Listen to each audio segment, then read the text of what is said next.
Assalamualaikum warahmatullahi wabarakatuh. Kali ini kita akan membahas materi baru mengenai geometri, yaitu kesebangunan dan kekongruenan. Nah, di video kali ini Mem akan membahas tentang kesebangunan. Nah, di gambar yang pertama yaitu pas foto. Nah, di sini mempunyai ukuran yang berbeda tetapi tidak mengubah bentuk. Begitu pula untuk gambar yang kedua yaitu gambar bintang. Ukurannya juga berbeda tapi bentuknya tetap sama. Dan berikutnya adalah gambar kursi yang mempunyai ukuran yang berbeda. Gambar yang memperlihatkan ini merupakan contoh-contoh dari konsep kesebangunan. Nah, apa itu kesebangunan? Kesebangunan biasanya dilambangkan dengan lambang seperti ini.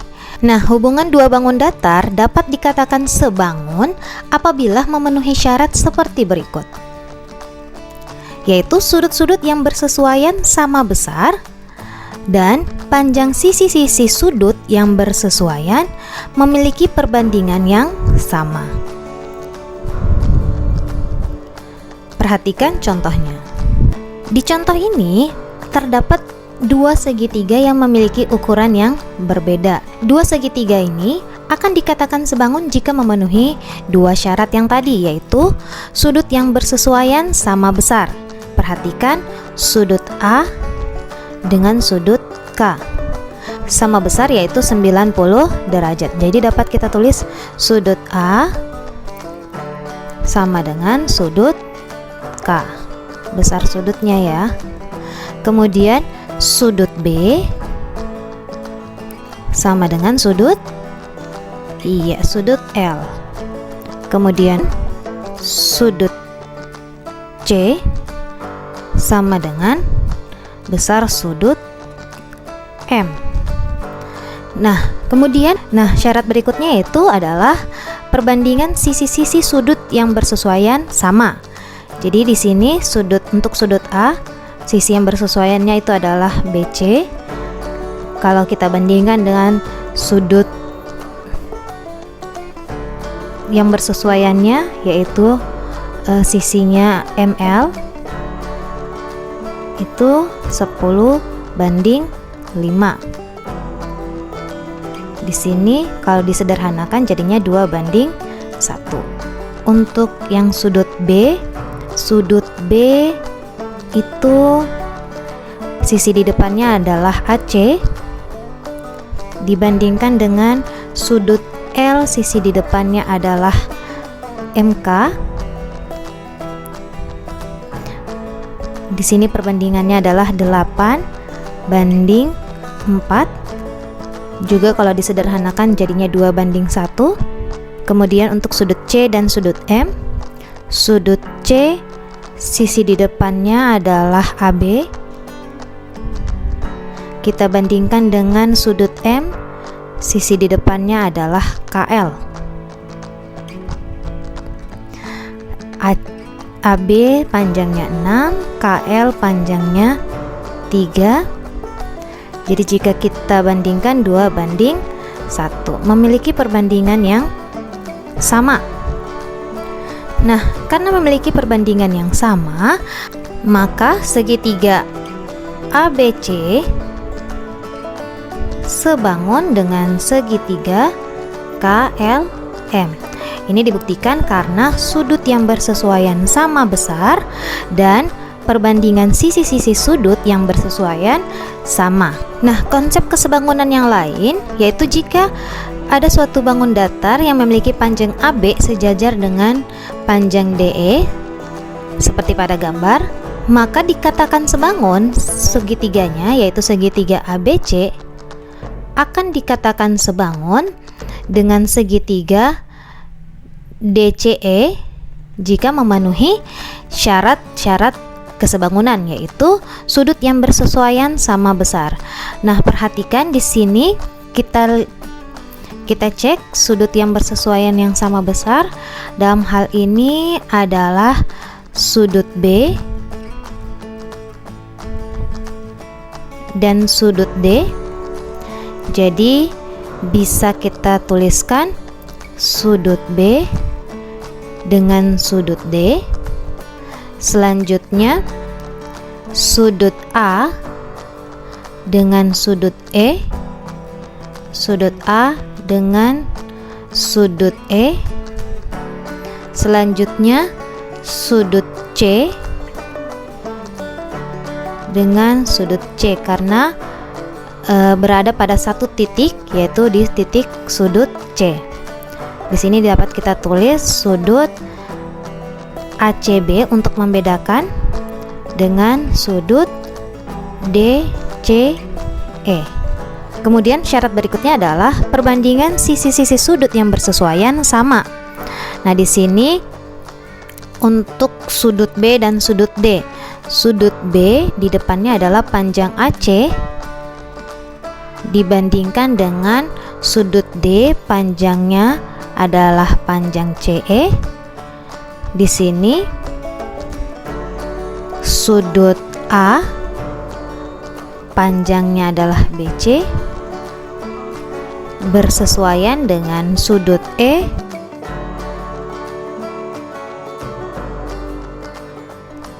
Begitu pula untuk sudut ACB dan sudut DCE. Di sini sisi bersesuaiannya adalah AB dan sisi yang bersesuaiannya adalah DE. Nah, konsep kesebangunan berikutnya yaitu jika panjang AD tegak lurus dengan panjang BC. Selanjutnya perhatikan segitiga ABC dan segitiga DAC. Jadi kalau kita keluarkan bangun datar segitiganya akan seperti ini, segitiga ABC. Jadi pada saat kita keluarkan, sesuaikan sisi yang panjang dengan yang pendek. Jadi di sini kalau kita keluarkan segitiga ABC, maka posisinya akan seperti pada gambar. Dan segitiga DAC, ini kalau kita keluarkan DC, ini DC sisinya lebih pendek daripada sisi AD. Jadi kalau kita sesuaikan dengan gambar segitiga ABC, maka bentuknya akan seperti ini. Kemudian akan terbentuk sudut-sudut yang bersesuaian sama besar. Di sini perhatikan, ini sudut siku-sikunya. Untuk segitiga ABC itu siku-siku di A, sedangkan segitiga ADC siku-sikunya di D. Di dalam segitiga ABC ini terdapat dua segitiga yang baru, yaitu segitiga ADC dengan segitiga DAB. Ini akan sebangun dengan segitiga ABC karena mereka berada dalam satu bangun datar, yaitu bangun datar segitiga siku-siku. Nah, yang perlu kalian perhatikan yang pertama adalah segitiga ABC dan segitiga DAC. Di sini sudut yang bersesuaian sama besar, yaitu besar sudut BAC dengan besar sudut ADC yang ini. Kemudian besar sudut ABC dengan besar sudut DAC. Jadi kalau penulisan sudut, jika terdapat 3 huruf, yang perlu diperhatikan adalah huruf tengahnya. Nah, di sini huruf tengahnya yang menentukan posisi sudut yang kita sebut. Kemudian sudut ACB yang ini dengan sudut DCA. Nah, kemudian sisi yang bersesuaian perbandingannya sama, yaitu kalau untuk sudut BAC dengan ADC, BAC berarti sisi di depannya adalah BC. Kemudian untuk ADC sisi di depannya adalah AC.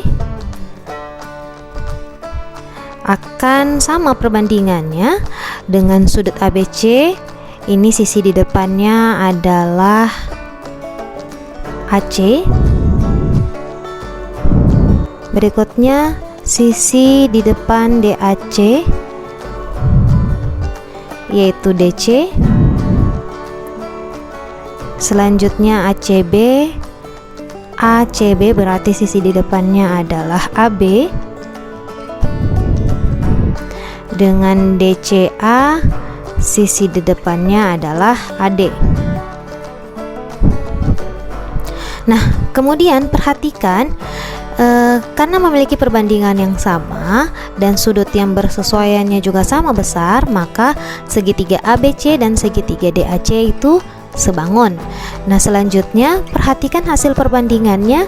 Di sini kita peroleh ada dua sisi yang sama, yaitu sisi AC. Jadi jika kita kali silang, kita akan mendapatkan cara cepat untuk mencari sisi-sisi yang ditanyakan. AC kali AC itu bisa kita tulis AC kuadrat sama dengan BC kali DC. BC kali DC. Ini dari segitiga ABC dan segitiga DAC. Berikutnya perhatikan segitiga ABC, ABC dan segitiga DAB. Nah, di sini jika kita keluarkan gambarnya, segitiga ABC dan segitiga DAB, di mana sudut siku-sikunya untuk ABC di A dan sudut siku-siku DAB itu adalah di B.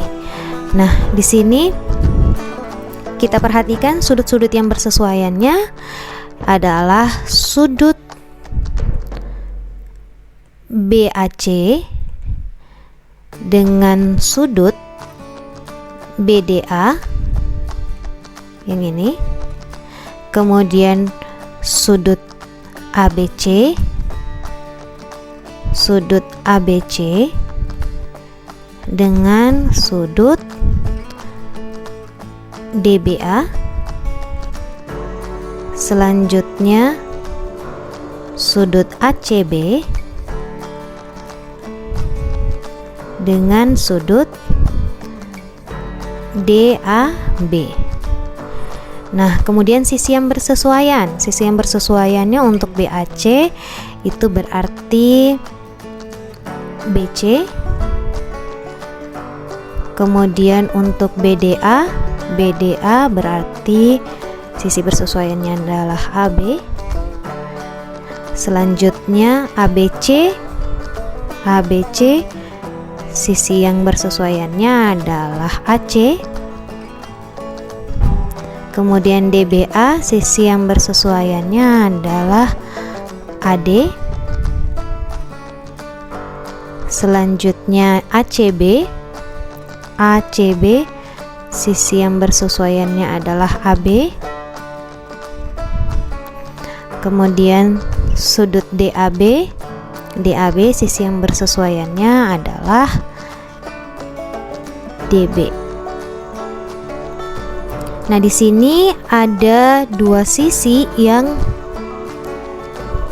sama pada perbandingannya, yaitu BC per AB dengan AB per BD. Jadi kalau kita keluarkan atau kita tukar posisinya menjadi BC per AB sama dengan AB per DB.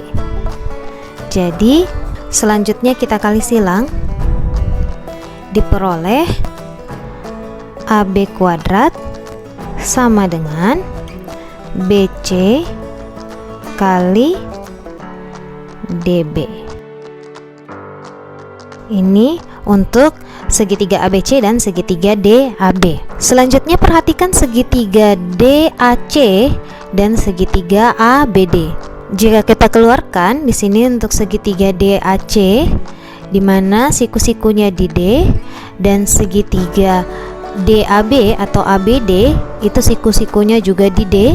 Ini sudut yang bersesuaian, yaitu sudut ADC dengan sudut ADB, lanjut sudut CAD dengan sudut ABD, kemudian sudut ACD dengan sudut DAB. Nah, kemudian perhatikan sisi yang bersesuaian dengan sudutnya, yaitu sudut ADC sisi bersesuaiannya adalah AC, kemudian ADB sisi yang bersesuaiannya adalah AB. Selanjutnya CAD sisi yang bersesuaiannya adalah DC. ABC sisi yang bersesuaiannya adalah AD.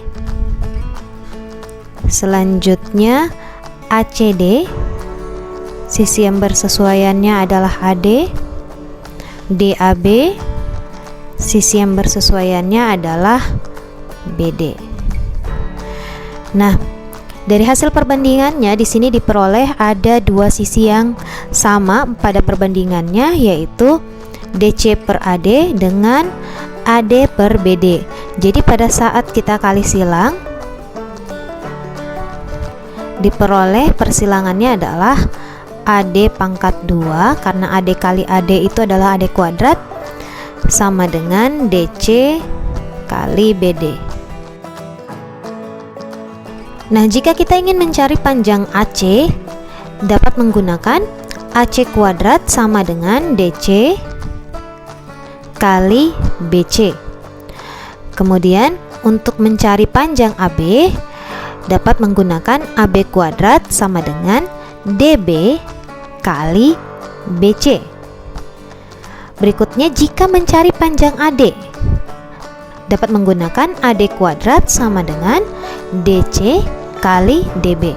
Ini dibuktikan dari konsep kesebangunan pada langkah-langkah sebelumnya. Nah, perhatikan contoh berikut. Jika ditanyakan tentukan panjang DE, jadi yang ditanyakan adalah panjang DE-nya ini berapa? Nah, dengan menggunakan konsep kesebangunan ini dapat kita pisahkan gambarnya.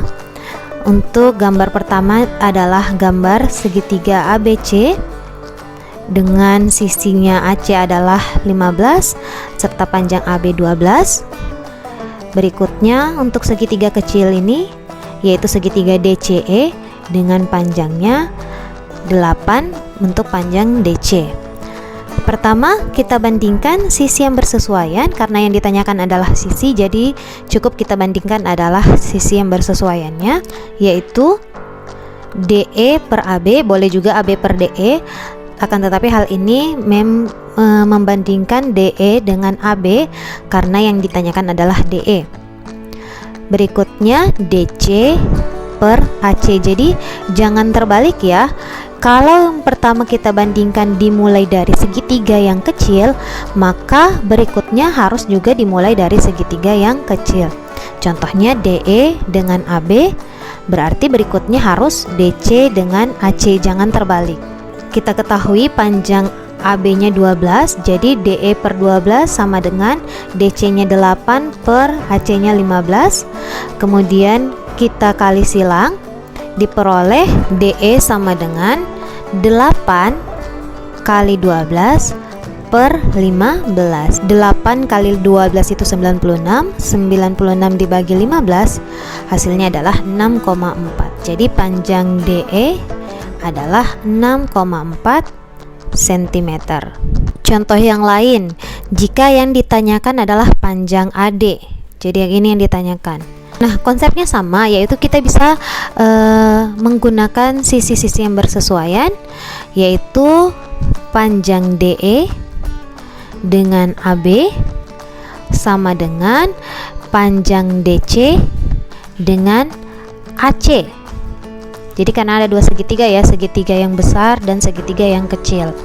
Nah, di sini panjang DE-nya 10, panjang AB-nya 18, kemudian panjang DC-nya di sini belum kita ketahui, kita misalkan A, berarti A per AC-nya 30 kemudian ini kita kali silang, maka diperoleh nilai A itu sama dengan 10 kali 30 per 18.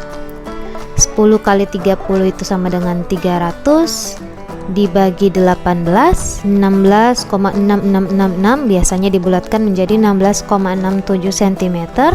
Ini nilai A. Nah, sedangkan yang ditanyakan bukan panjang DC ya, yang ditanyakan adalah panjang AD. Nah, untuk mencari panjang AD diperoleh dengan panjang AC dikurangi dengan panjang DC, di mana panjang AC-nya 30 cm dengan panjang DC-nya yaitu tadi A 16,67, hasilnya adalah 13,33 cm. Inilah panjang AD. Nah, untuk memahami contoh yang pertama, silakan kerjakan latihan soal berikut. Selanjutnya, jika contohnya perbandingan panjang AE dan ED adalah 2:3, ditanyakan tentukan panjang EF. Ya, jadi di sini perbandingannya AE-nya 2, ED-nya 3, kemudian yang ditanyakan adalah panjang EF. Untuk menentukan panjang EF, ini bangun datarnya dapat kita bagi menjadi 2, yaitu bangun datar, segitiga, dan jajar genjang, di mana sifat jajar genjang itu adalah sisi-sisi yang sejajarnya adalah sama panjang. Jadi kalau DC-nya 10, maka kita misalkan di sini ini titiknya H, di sini titiknya G, maka HF itu panjangnya juga 10 cm, GB juga 10 cm. Nah, diketahui panjang AB-nya 18 cm. Karena GB-nya 10, berarti AG-nya 8 cm. Nah, otomatis untuk mencari panjang EF, kita tinggal mencari panjang EH-nya ini. Nah, nanti setelah dapat panjang EH, tinggal kita jumlahkan dengan 10, itulah panjang EF. Nah, langkahnya adalah kita gunakan konsep kesebangunan, yaitu panjang EH per panjang AG sama dengan panjang DE dengan panjang DA, karena di sini ada dua segitiga ya, segitiga yang kecil dan segitiga yang besar. Jadi yang kita bandingkan adalah sesama segitiga. EH-nya ini yang belum diketahui, per AG-nya 8 sama dengan DE-nya 3 per AD-nya 5. Mengapa 5? Karena ini kita jumlahkan 2 tambah 3 ya 5. Nah, selanjutnya ini kita kali silang, diperoleh EH sama dengan 3 kali 8 per 5, diperoleh 24 per 5, 4,8 cm. Ini panjang EH. Nah, karena yang ditanya adalah EF, berarti panjang EF sama dengan panjang EH ditambah panjang HF. Hasilnya adalah 4,8 ditambah dengan HF-nya 10 adalah 14,8 cm. Jika bangun datarnya berupa bangun datar trapesium, seperti pada contoh sebelumnya, kita dapat gunakan cara cepat, yaitu DC, panjang DC dikalikan dengan panjang AE. Jadi ini posisinya dia dikali silang. Panjang DC dikalikan dengan panjang AE. Selanjutnya panjang AB dikalikan dengan panjang DE dibagi dengan panjang AE tambah DE. Nah, jadi untuk menyelesaikan contoh yang sebelumnya, kita dapat gunakan rumusnya, yaitu DC kali AE tambah AB kali DE per AE tambah DE. DC-nya 10 kali AE-nya tadi 2 tambah AB-nya 18 kali ED-nya 3 dibagi dengan 2 tambah 3. Jadi 10 kali 2 20 tambah 18 kali 3 itu 54. Kita bagi dengan 5. 20 tambah 54 itu 74, dibagi dengan 5 hasilnya 14,8 cm. Nah, untuk lebih memahami, silakan kerjakan latihan soal kedua. Kalian dapat menggunakan cara yang pertama atau cara yang kedua. Soal selanjutnya menggunakan konsep kesebangunan, yaitu model sebuah gedung mempunyai ukuran lebar 12 cm dan tinggi 30 cm. Jika tiga gedung sebenarnya 45 meter, maka tentukan lebar gedung sebenarnya. Jadi kita harus sesuaikan ya, tinggi dengan tinggi, lebar dengan lebar. Jadi di sini kita sesuaikan lebar gedung pada model dibandingkan lebar gedung sebenarnya dengan tinggi gedung pada model per tinggi gedung sebenarnya. Nah, lebar gedung pada model itu adalah 12 cm dengan lebar gedung sebenarnya yang ditanyakan, kita misalkan LS. Kemudian tinggi gedung pada model adalah 30 cm dengan tinggi gedung sebenarnya 45 meter. Nah, 45 meter ini boleh kalian rubah ke senti, boleh tetap seperti ini, tapi jangan lupa satuannya tetap dituliskan untuk membedakan satuan senti dengan satuan meter. Selanjutnya ini kita kali silang, diperoleh 30 kali lebar sebenarnya sama dengan 12 kali 45. Jadi 30 kali lebar sebenarnya sama dengan 12 kali 45 sama dengan 12 kali 45 540. Berarti lebar gedung sebenarnya adalah 540 dibagi 30, hasilnya adalah 18 meter. Jadi lebar gedung sebenarnya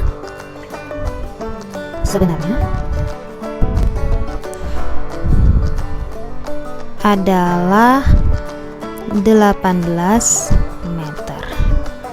Nah, silakan kerjakan soal berikut untuk lebih memahami contoh soal ketiga. Nah, contoh konsep kesebangunan berikutnya. Nah, ini sering kita temui dalam kehidupan kita.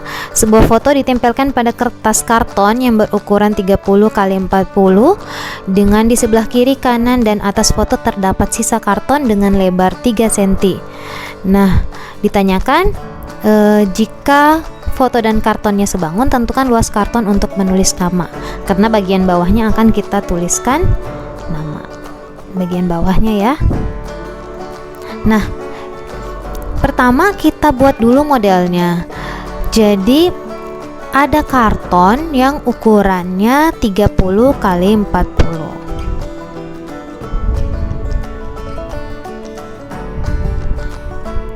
Di sini karton dengan ukuran 30 kali 40.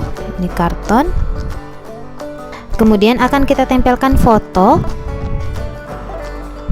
seperti ini, dengan foto dengan kartonnya sebangun. Ini foto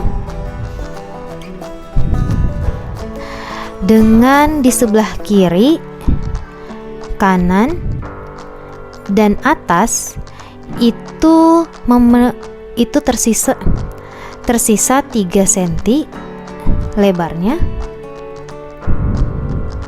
Yang ditanyakan adalah luas karton untuk menulis nama di bagian bawah. Jadi yang ini yang ditanyakan.